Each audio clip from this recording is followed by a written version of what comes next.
It's another week, and I hope y'all can hear me.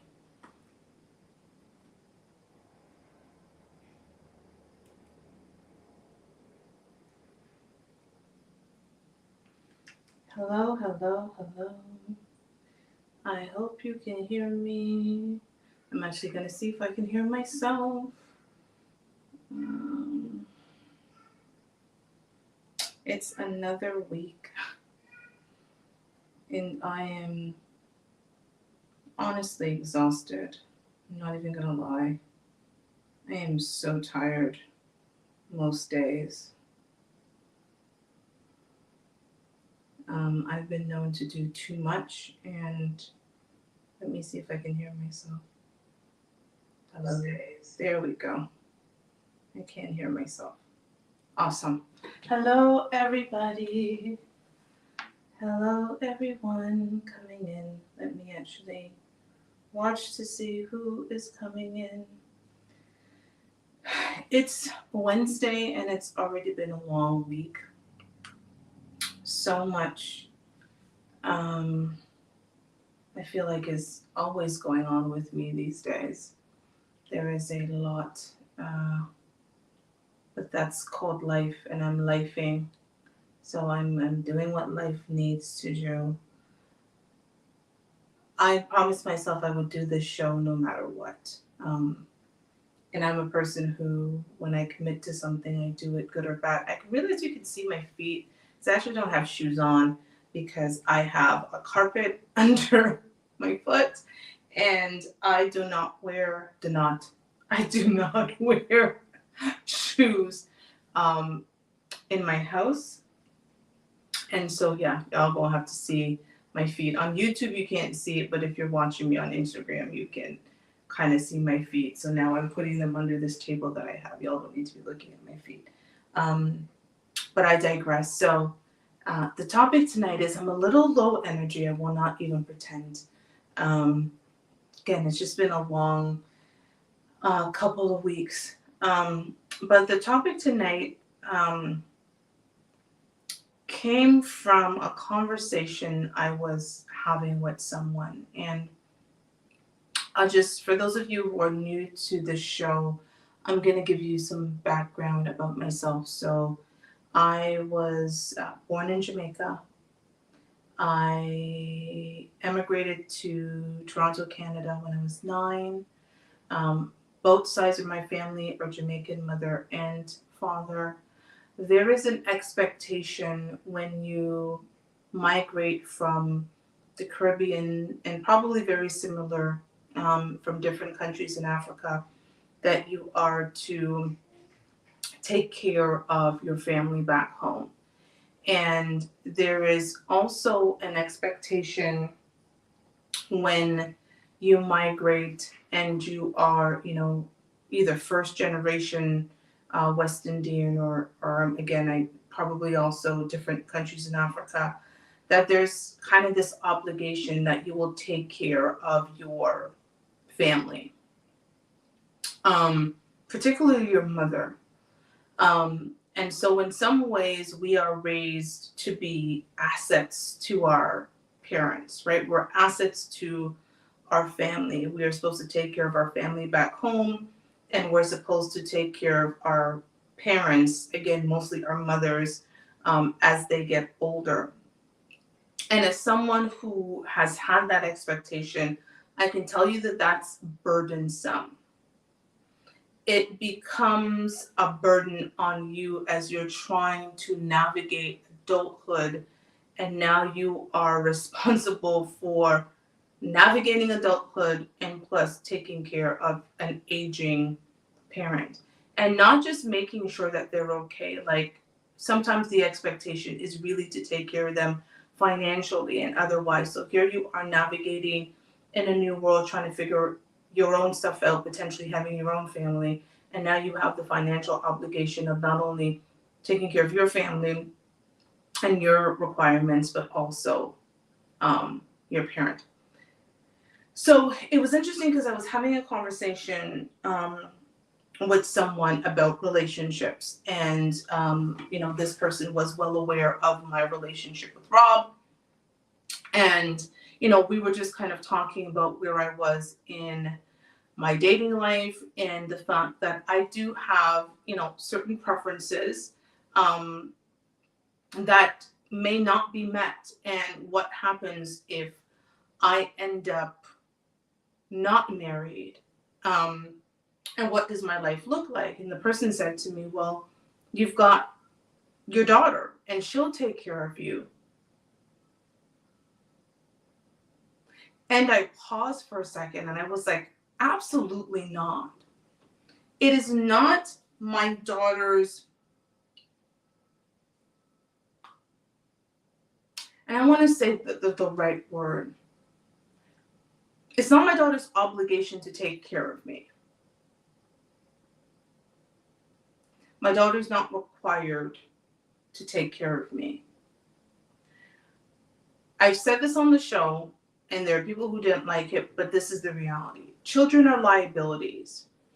You give to them, you pour into them. You should not be pouring into them with the expectation that you're going to get anything out of them other than them being productive members of society and taking the lessons that you've taught them to be able to go out there into the world and survive and raise great children and be great citizens and all of those things that are important.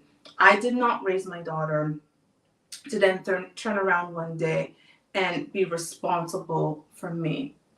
And the way I put it to him, I was like, listen, my life is a consequence of the choices that I have made. And therefore, every choice I've made has gotten me to this place here.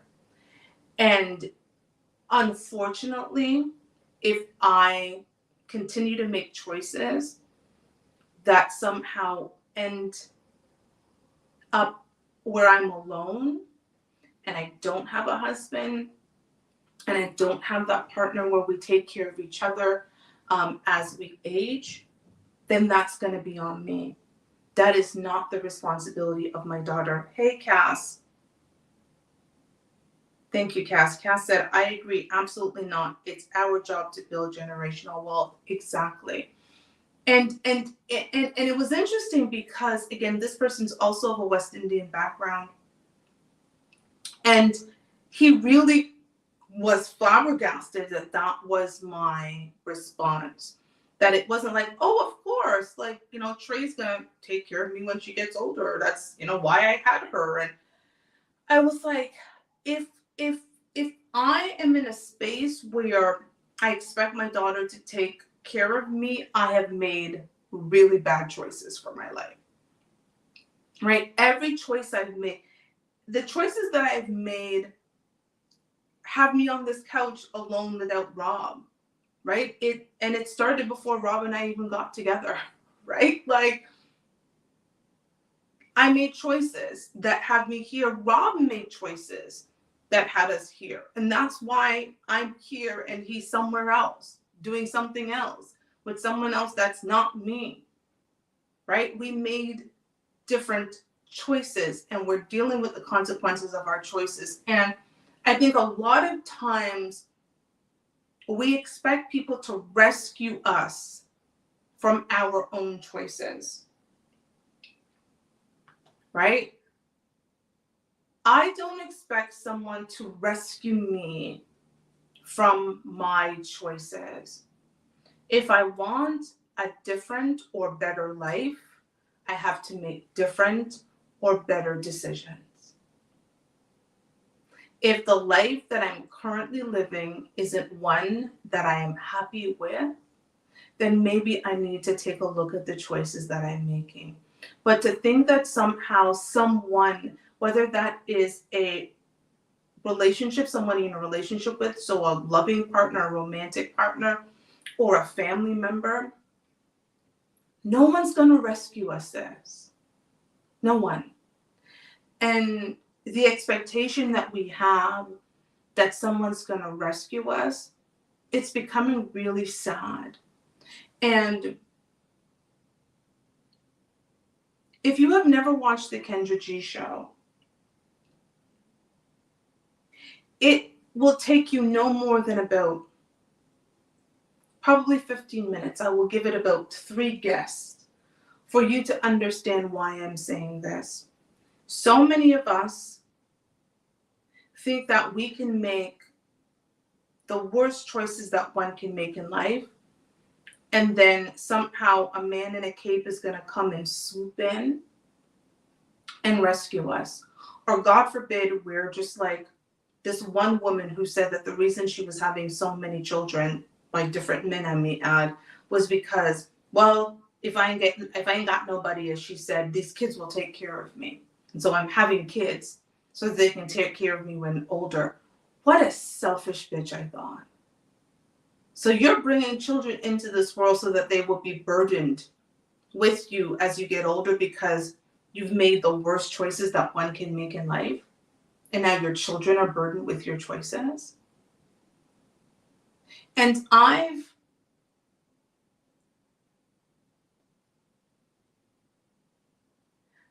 really had to take a long look at myself. And I think that's something that we should all do. Take a long look at yourself and say, why am I here where I am today? Even if you're in a really good place, right? Because you start realizing the choices that you've made that have either gotten you into that really good place that you're in, or now you're in this terrible place, or you're potentially in this in-between place that you're in. And if you're in a really good place, then you say to yourself, what are the choices that I've made to get me here? I need to continue to make choices like those. And if you're in a bad place, you need to go and say, I need to make different or better choices.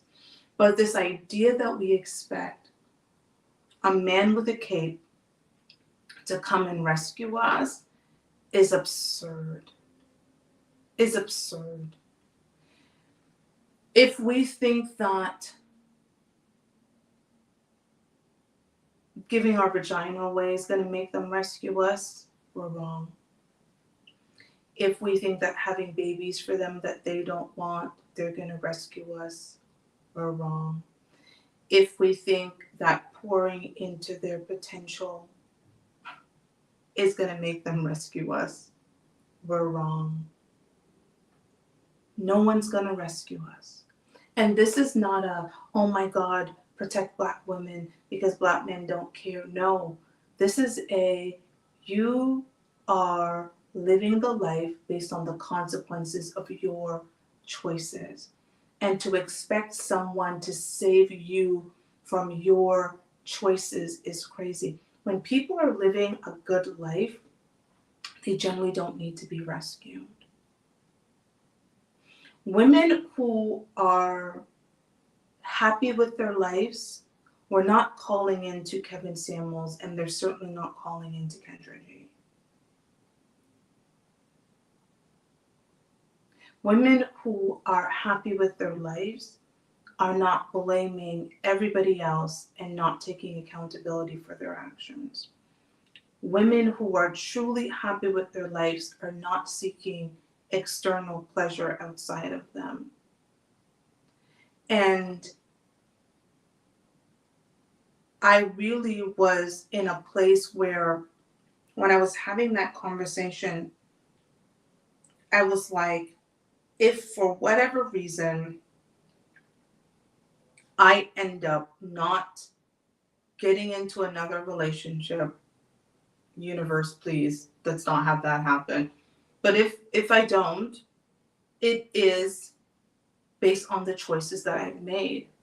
It is based on the preferences that I have. I have certain limiting preferences. I will own that.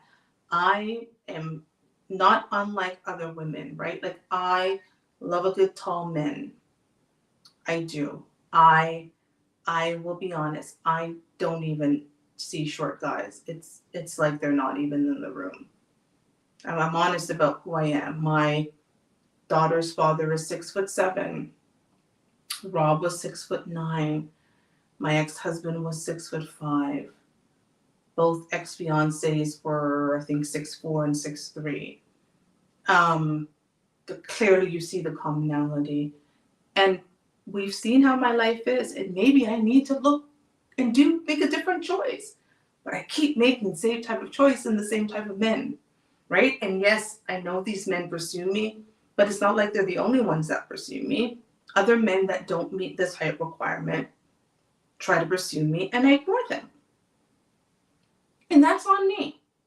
And so if my ass is sitting here at 44, 45, 46, 47, 48, 49, 50, because I just can't find that right tall man, then that's on me.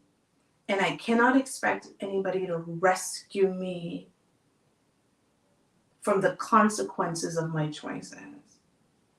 Ladies, our children are not meant to rescue us from the consequences of our choices. It is up to us when we are in our 20s, which we don't know nothing, but once we get to our 30s, 40s, and damn well in our 50s, if we haven't learned to make better choices for our lives, our children should not have to pay for that.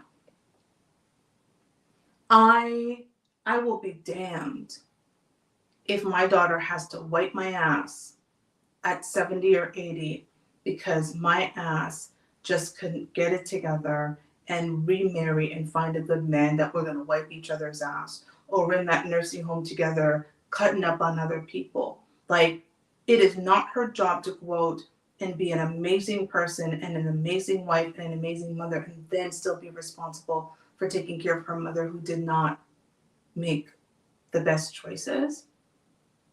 It is not her job to rescue me. And ladies, it's not a man's job to rescue you. I think it is amazing when you can meet an amazing man. And I have met some amazing men in my life.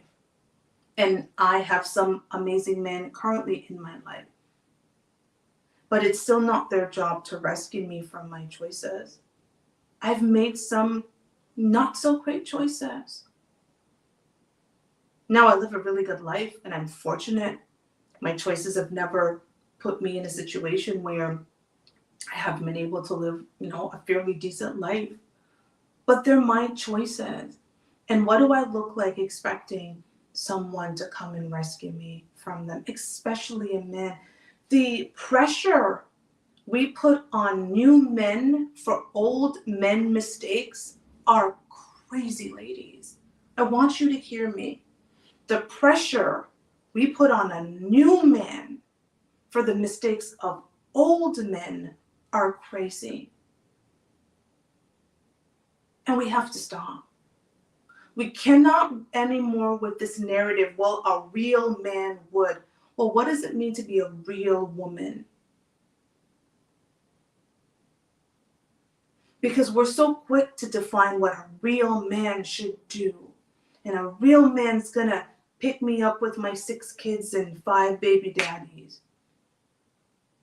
And a real man is gonna understand that I'm unemployed and really have no skills, but he's gonna take me in because he's gonna rescue me from my life choices.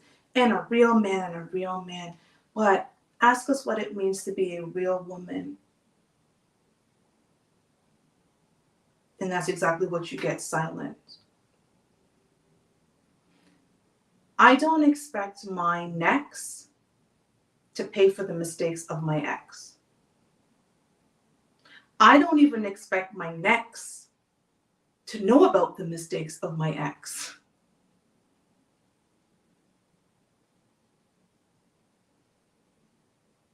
Because I should be going into any relationship healed from whatever has happened.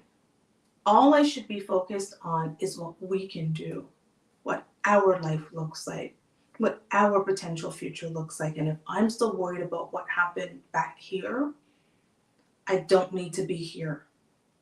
I need to be dealing with what's going on back here. If you are not healed from whatever has gone on in your past, especially with the men you allowed to sweat on top of you,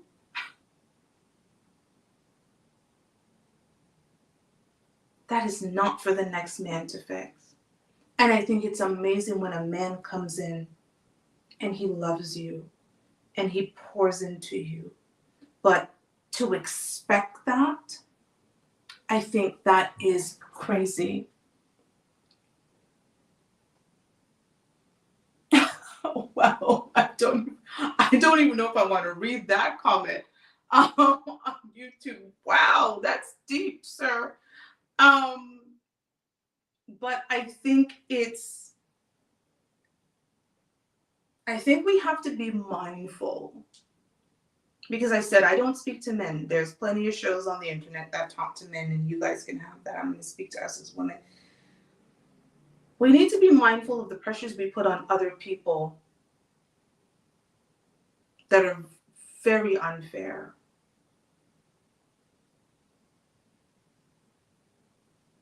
Completely unfair.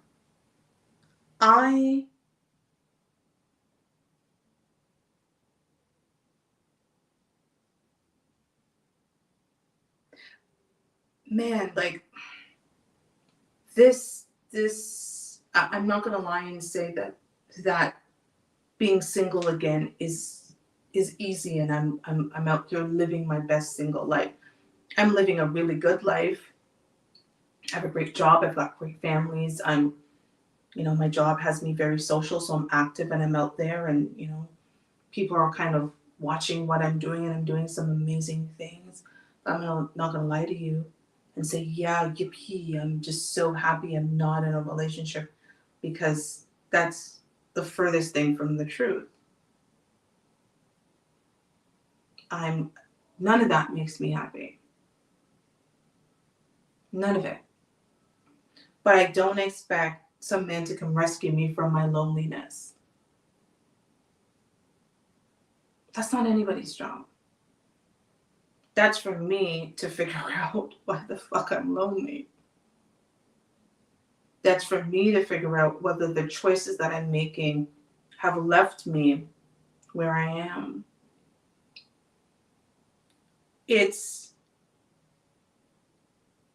I know it's hard to be vulnerable. I wrote in my book, No Handouts for Black Girls, that, for Black women, we felt that white women had cornered the market on vulnerability. And so, all that was left for us was the foolish, strong Black woman moniker, which is, God, it's the worst thing. It's the worst title we've ever been given. Please get my book, No Handouts for Black Girls. Like, this whole strong Black woman thing has ruined us. Like, seriously. I said it's gotten so bad that we could be drowning and we put our hand up, and instead of trying to pull us out of the water, people give us a high five, like, good job. Because we own this whole strong, but no, I am not a strong Black woman, and I like a very healthy balance of codependence. That's me, and I'm honest and I'm vulnerable. And listen, in this new world, ladies, I know it's hard. There's the whole manosphere and all of these negative things that are being said about Black women. And to be honest, as a non-American Black woman, sometimes I don't even understand what's happening, some of these conversations, because I feel like I'm in a different room, because I don't necessarily see some of those things. But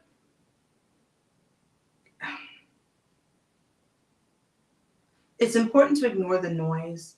I ignore the noise. You should see some of the things that people said about me on YouTube, and thank you, YouTube, for subscribing. But there have been some horrible things said about me, especially recently since Rob and I are not together, right? Like, terrible things. I ignored 99% of them.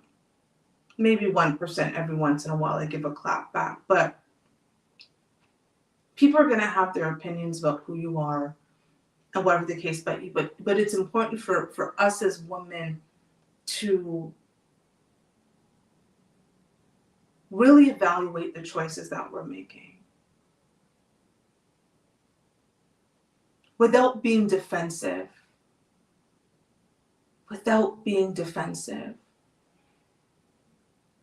Really look at your life. Are you happy? A lot of us are not happy. And I don't mean external happiness. I don't get happiness outside of myself. My happiness comes from inside. It was funny. I took my daughter to dinner, me and her father took her to dinner. She turned 22 on the weekend. And then, just side note, it was so interesting for me that so many people were shocked that despite the fact of us not being together for 21 years, we separated when my daughter was like 1, and having a bit of a tumultuous few years after the separation, that we can come together and have dinner with her. Like, we've been doing this for several years now. Just me and him and her. That's all she wants, is her parents sitting down with her at dinner, and then she has a separate dinner with her friends. But that's what she's wanted for the last few years, and we've come together. And it is funny to me how shocking it is for people. Like, I said it to my boss, who's not Black.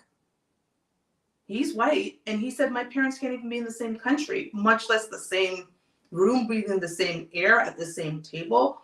My daughter's friends were shocked who had parents who were not together. What, your parents come together and have dinner, just the 3 of you? Like, what the heck? A lot of us have unhealthy relationships with people. There is no way I'm gonna lay with a man and produce his baby, and at this big age that she's at, and the big age that we're at, hold that type of animosity for him, that I cannot be in the same room for him for the purpose of our daughter. That, no. Ladies, we gotta heal ourselves. And it was really shocking to me how many people found that so surprising. Well, I would have had a baby with him.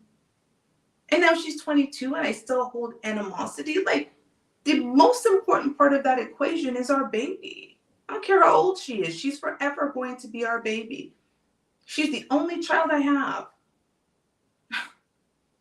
Like, that really made me have to stop and think, like, there's a bunch of us just running around unhealed. The sight of my daughter's father doesn't bring me anger and angst. It brings me joy, because she brings me joy. And we had this amazing, wonderful child together who's made both of us so proud. And we get to fist bump, or we get to high five, like, good job, mom and dad. We did this. We created this amazing human being. So, ladies, if a lot of us hear what I just said and go, absolutely not, I could not ever sit and be with my child's father, or fathers, for some of you, I could never ever do that. Do you understand what you're bringing to another man? If the man that you gave the highest honor to, you can't even breathe the same air as him for the purpose of the child or children you share together, and you're going to bring that type of unhealthy mindset to another man that you expect to basically rescue you?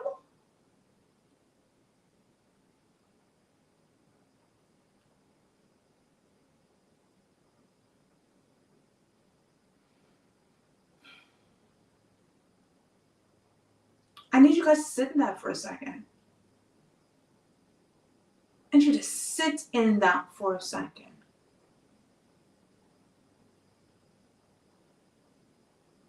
That is like that is a lot for me. And I have a healthy relationship with my daughter's father.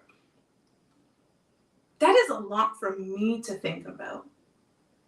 And we didn't get here overnight. But again, at her big age, to think I was still holding on to that. So if I'm holding on to all of that, and then I'm going to bring that into something else and expect someone else to take me on when I have all of that baggage, we're just dragging baggage. And honestly, every failed relationship, and I don't mean just romantic relationship. Some of you can't have relationships with your friends. Some of you are changing friends every few years. I've had the same group of friends for 2 and 3 decades. I'm only 4 decades old. Okay? When my father passed away last year, my best friend since I was 5 years old, I don't even talk to her that much. She took the day off to come to my father's funeral. 38 years we've known each other, and I do not talk to that woman. If I talk to her twice a year, I'd be lying. We communicate a lot on social media, but she's known me since I was 5, and she knew how important my father was. She took the day off and showed up to my father's funeral and was at the repast after and stayed, took from work to be there for me. That's the type of relationships I have. And so a lot of us are dragging baggage behind us, and every failed relationship and every failed friendship and every disappointment that you have, you're just dragging that along into another relationship, expecting someone to save you. Hey, I want you to think about that. Who the hell's going to rescue you with all of that? It would take God and the disciples to deal with what some of you've got going on, expecting some man who didn't do anything to you to rescue you from all the men you felt that did. No one's going to rescue us, sis. Make better choices. I hope you guys just saw that visual. The first boyfriend, the second boyfriend, maybe the ex-husband, the baby daddy if you have one, or baby daddies, the men after that, and the man after that, and then maybe that girlfriend that did you wrong, and that boss who was whatever, and all of these things. And you're literally, picture yourself, literally, I have a very, picture this, just dragging, just this long train of disappointment. You're dragging it, and then you're bringing it into another situation and landing on some new man's couch saying, I need you to rescue me from everything that I've ever been through. That's what a lot of us are expecting of other people. And some of us are expecting that of our children. Hey, Ryan. And it is not the responsibility of your mother, your father, your sister, your brother, your children, your baby daddy, your ex-husband, the new person, whomever, to rescue you. Thank you, CHOP team. Nobody. And it is completely and totally unfair to expect people to. And I'm a person, again, who's from a culture that's almost ingrained in us. We are supposed to rescue our parents from the choices that they make. That's what we're supposed to do. And then we're supposed to burden our own children with the choices we've made. Absolutely not. I said, absolutely not. I'm not ever going to do that to my child. If I, again, am on this couch single year after year after year after year, because of the preferences that I have and the choices that I'm making and all of that, that is not a burden for my daughter to bear. Nor is it a burden for my next to deal with what's happening with my ex. My next should barely know anything about my ex unless they decide to go watch the old shows that we used to do. Why am I dragging all of that in? And what does that information help? What does that information help? Get a therapist. Seriously, ladies. If we feel like we need to unburden what's going on in our old relationship with the new man, get a therapist. Sit on somebody's couch, pay them whatever you need to pay them, and let that shit go. And you'll find your life be a little bit better. You can't be unhealed, unhinged, and expecting someone to rescue and then be mad at people when they don't. There's a lot of women, and it's actually becoming sad. There are times I've thought about stop doing this show, to be honest, because I'm tired of being called a pick-me-sha.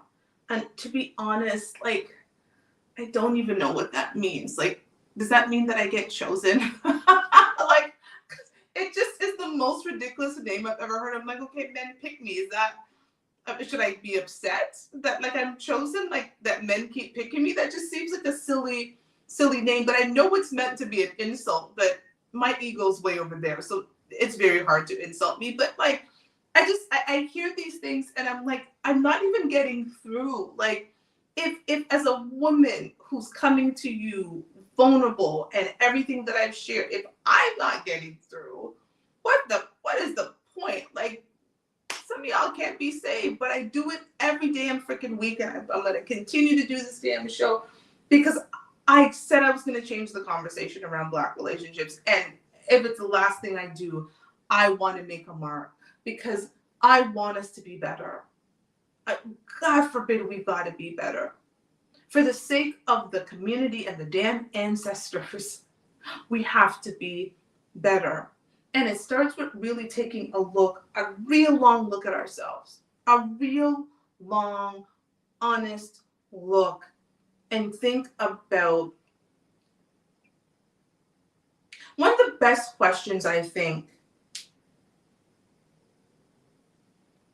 someone could ever ask me is whether I would date myself.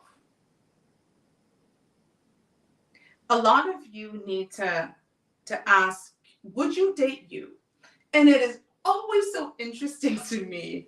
Again, I watch a lot of Kendra G. I do a lot of research so I can do this show.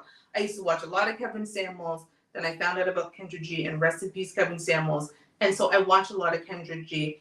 And it's so interesting when mostly women come on and they describe the man that they want, and the men are completely different than them. Like there are women who have come on, who have had multiple children from multiple men with young kids, who literally say, I will only date a man with older kids, and they need to be from one woman. And it's like, I'm sorry, sis, what? So you were irresponsible with your womb, but you expected him to be responsible with his seed, and then you expect him to take on your young kids when you wouldn't do the same for him because you don't want to deal with baby mama drama, but you've got several fathers showing up on Christmas Day to pick up each of your children. Like, and this happens so much that I'm like, are we living in reality? Like, are we, like, am I in a twilight zone? Like, am I in a twilight zone? Thank you, Chop Team. I watch these shows and I'm like, make it make sense. That's called expecting someone to rescue you from the consequences of your choices. I sit here as a mother of one on purpose. I did not have one child by accident. I had one child on purpose. I was talking to my sister earlier today, and you know what? She mentioned something, and I was like, this is it. We talked about the fact that I only have the emotional capacity to deal with one child. That's all I had. I only have the emotional capacity to deal with one, and I was going to give that one everything I had, but I could only give it to one child. And it would have been unfair to bring another child into this world, knowing myself that I did not have the emotional capacity to raise more than one child. And I have raised an amazing child. My daughter has accolades some of you could never see in your life, and I'm going to be straight. My daughter's about to graduate on the dean's list. She has been in front of millions of people, dancing nationally, placing on Canada's Got Talent. She has flown to different parts of this country and the United States to dance on stages many of you will never see. Like I did that, but I knew myself enough to know I'm having one child on purpose because this is what I can manage. Some of you are making these decisions because you don't know yourself, but somehow someone's going to come in and help you clean up a mess you've made that they had no part of making.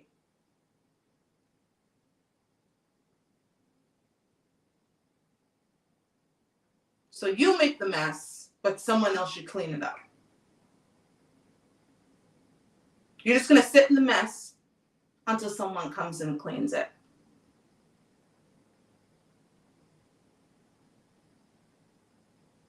Would you date you?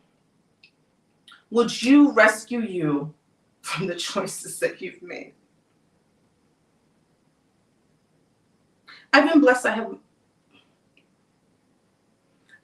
I've never thought of dating that way, that someone's going to rescue me. I knew if I wanted to get stuff done, I was gonna do it. And again, this is not a slight on men. I have had amazing men who have come and definitely added value to my life. But the idea that you're gonna rescue me, and I've made these terrible choices, but you're gonna come in and you're gonna save it and you're gonna clean it all up, because even though I did it, you were not responsible for it. It is now you love me, you care about me, you want to get my JJ. This is ridiculous.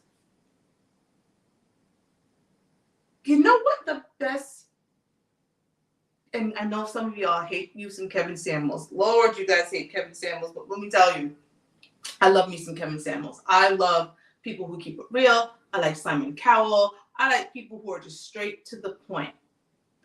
And one of the things that he used to say that would irk a lot of women is, you don't get higher than your baby daddy.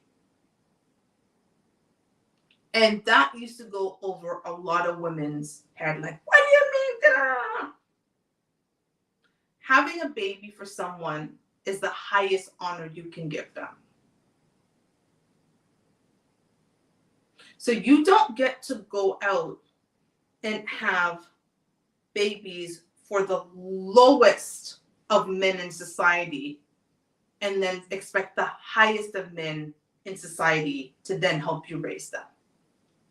You don't get to do that. And you don't get to tell the highest of men in society that they're not a real man if they don't help you raise the lowest of men in society's children. You don't get to skip. Okay? And stop watching women on social media that have skipped, because let's be honest, a lot of you don't look like they do. Let's just keep it real. Men are attracted to youth and beauty. And some of y'all don't have either.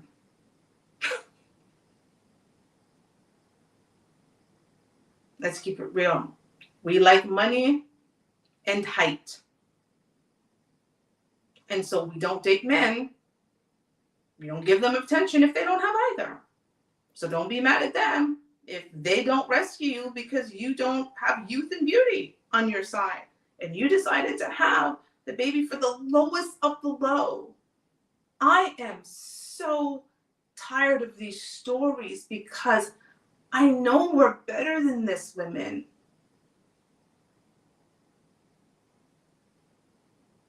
Take accountability. No one's rescuing me, and no one's rescuing you.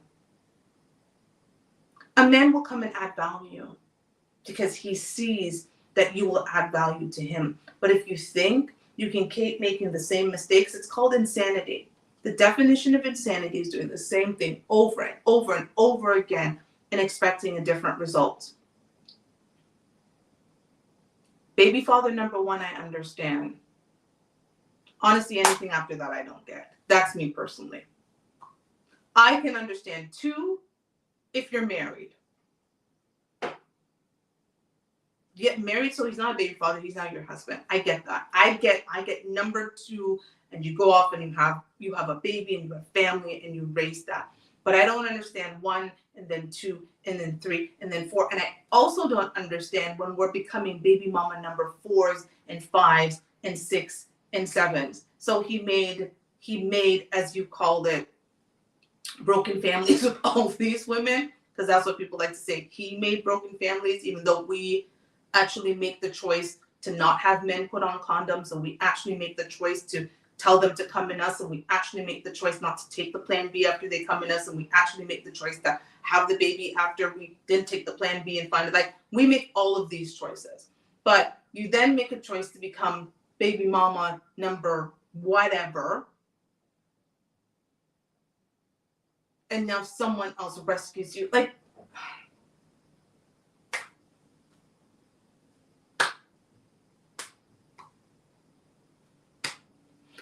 if I have to be that friend that y'all hate because they tell the truth, I'll be that friend. I am that friend in my friendship. I'm the friend who just tells it what it is, and I also can take it. Listen, people can come for me. People can be like, girl, who are you to talk? You had Rob sitting beside you, and you chose a man that had 4 kids and baby mamas, and now you're not with him, and you're by yourself. Correct, correct, and correct. I own all of that shit. I own all of it. All of those choices have landed me where I am. Alone, by myself. No wedding on October 18th, 2024, like I planned. All of the choices I've made have got me there. And so I have to make different or better choices. So I don't do that again. I own it. Own it.